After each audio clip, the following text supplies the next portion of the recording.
Right away. Laura, great to have you this morning. I wanted to start with this breaking news overnight that it appears, and there you are, you popped up for us. It's so great to see you.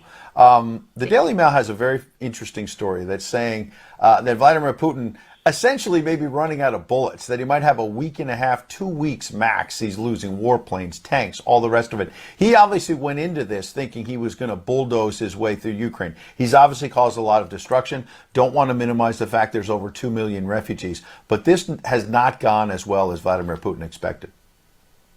I don't buy it for a second, Ed, I'll be honest with you. I really think that there's so much misinformation. We've never really seen anything like it. I mean, I've been covering wars now for 35 years, and I have never seen people with their nails done in the Ukrainian flag, right? I mean, we're being corralled into this box where we either have to hate Vladimir Putin and believe everything evil that's said about him and love Ukraine, and there's no in between. And that reminds me a lot of you're either, a white supremacist, or you go with the Democrat narrative on everything under the sun.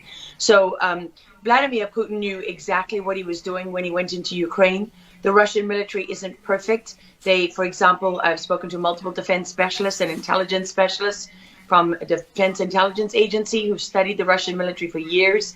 They do have a difficulty mounting complex air operations because they do very little training hours in comparison to, for example, the United States air assets, right, our fighter jet pilots. But Russia is not struggling. What Russia has done from the very beginning has been very strategic. They didn't go straight to Kiev.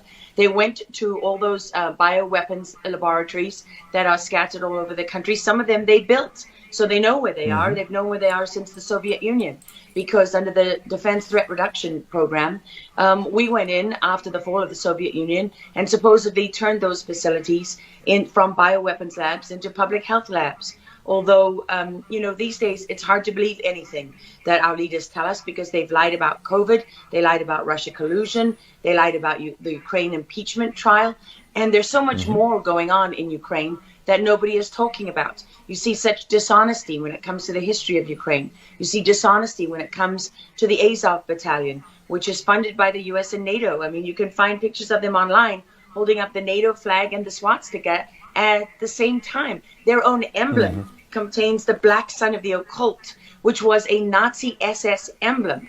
And it also contains the sideways, lightning insignia of the SS. I mean, this is on throughout the Ukrainian military. You can see that black sun of the occult on their body armor, even on the female soldiers who are paraded in front of the world as being, such an example of Ukraine's independence and spirit and nobility. Even they are wearing the black sun of the occult.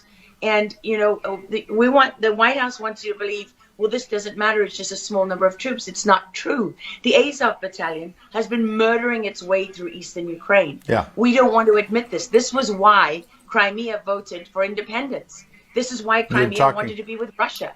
Because we in the media, in the Western media and in the West, won't acknowledge the reality of what's gone on. Western Ukraine backed the Nazis. It was a headquarters for the Nazi SS. The CIA under Alan Dulles actually gave immunity from prosecution to the Nazis of Ukraine from the Nuremberg trials. So there's a long history of the United States and our intelligence agencies funding and arming Nazis in Ukraine. These are not like new neo-Nazi groups that sprung up. These are the actual Nazis from the Second World War, who, if you go back to the Nuremberg trials, said that they were planning for a 1,000-year Reich.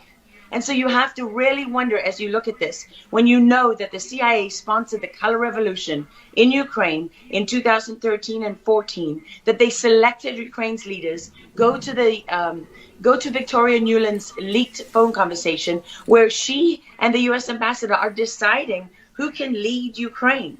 I mean, there's as much interference here as you could possibly imagine before you even get to Hunter Biden, Nancy Pelosi, John Kerry, and Mitt Romney, and all of their children who are employed, who earn millions from Ukrainian gas companies. Yeah, you are pointing, pardon me, to a real credibility crisis for our leaders. I want to let Karen Turk jump in. Yeah, I wanted to bring up the fact that President Zelensky is Jewish, and I don't know exactly how this factors in, but there's some very interesting points in what you're saying. And looking at this, you could think it's political theatrics. You made a very good point at the beginning that you think that Putin is in control. And I actually want to play something that Jen Psaki said, because it seems that the White House is actually echoing that sentiment. Watch this.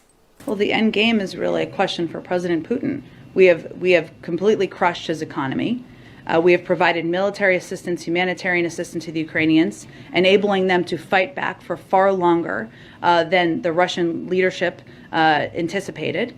And again, he has to determine what the path forward looks like for him. Thanks, everyone. He's determining what this looks like, and I think that's a lot of what you said, Laura. I'd love to get your thoughts on that, what you just watched. What troubles me about the moment that we're in is that we have such a selective and a narrow reading of history. President Zelensky may be Jewish, but he's not the only one in this who suffered during the Second World War, whose ancestors suffered, right? I mean, look at Putin. How many relatives did he lose in the siege of St. Petersburg? People don't know their history. They don't know what made Vladimir Putin. And I'm not I'm not defending him. I don't need to defend Vladimir Putin. My job as a journalist is to try to understand what is the truth here. I don't like being lied to. And we're being lied to on an epic scale. When we're told your only choice is you have to be 100% with Zelensky, who's a puppet, who you can find on the internet in black stilettos and leather pants, with shirtless, doing a spoof Dancing with the Stars kind of entertainment video. That's a mock of a Ukrainian group that does this kind of satanic occult type of music video. And I mean, Zelensky was selected like so many of our leaders. And honestly, with big tech and with election fraud these days, we don't know how many leaders all around the world have been selected for us and weren't actually voted in.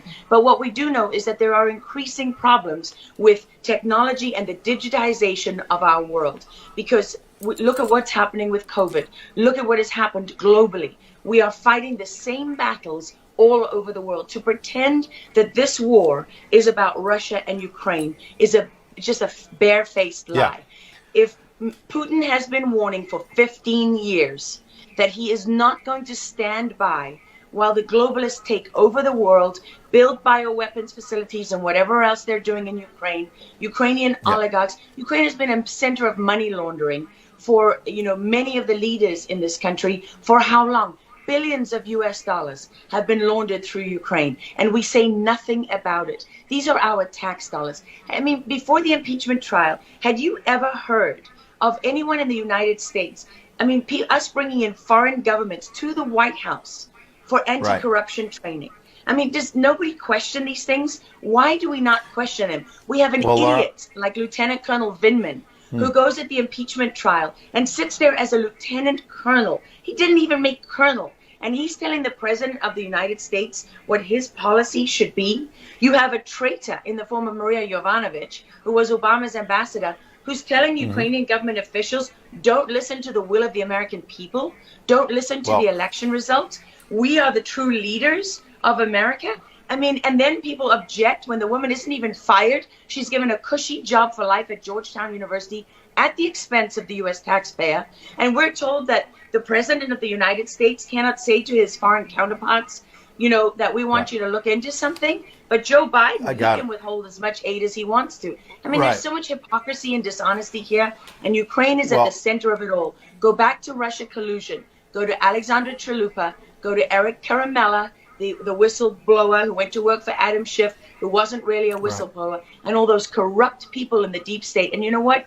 The deep state isn't a theory. It's not a conspiracy theory. It's an actual deep state. Look up the SES, the Senior Executive Service, because when that bureaucracy was ushered into law in the United States of America, that's when we got a bunch of unelected bureaucrats pulling the strings behind the scenes. And these are the people that keep lying to us.